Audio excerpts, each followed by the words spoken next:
तर आपण सध्या दृश्यांमध्ये बघतो सत्ताधारी पक्षातील नेते मंडळी आपल्याला दिसत आहेत जे निदर्शनं करतायत।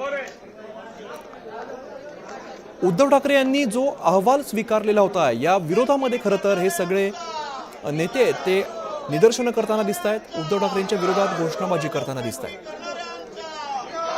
आपण बघितलं कालच मुख्यमंत्री देवेंद्र फडणवीस यांनी 2 GR रद्द केलेले आहेत। त्रिभाषा सूत्रातील हे GR होते। तुषार उपणवार आमचे प्रतिनिधी अधिकची माहिती देतात। तुषार, आपण बघतोय आता या पायऱ्यांवरती सत्ताधारी सुद्धा दिसत आहेत।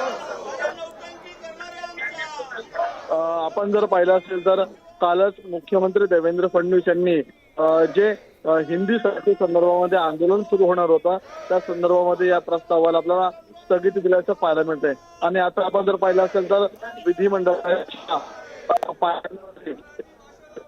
आमदारांकडून आपल्याला आंदोलन सुरू आहे आणि यामध्ये त्यांच्या हातामध्ये विविध पाट्या आहेत। त्यामध्ये उद्धव ठाकरेंना टार्गेट करण्यासाठी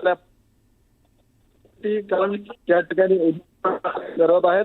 पण स्टील मी या प्रकारचं वक्तव्य उपमुख्यमंत्री एकनाथ शिंदेने केलं होतं। त्या वक्तव्याचं देखील आपल्याला या सर्व आमदारांच्या पाहायला मिळते। निश्चित आपण सध्या दृश्यांमध्ये बघतोय विधान भवन परिसरातली सगळी दृश्य आहेत। विधान भवन परिसरामध्ये सत्ताधारी आंदोलन करतायत। विधान भवन परिसरामध्ये सत्ताधाऱ्यांचे आंदोलन, हातामध्ये फलक दिसत आहेत आणि उद्धव ठाकरेंनी जो अहवाल स्वीकारला होता या विरोधामध्ये सत्ताधाऱ्यांनी निदर्शनं केलेली आहेत।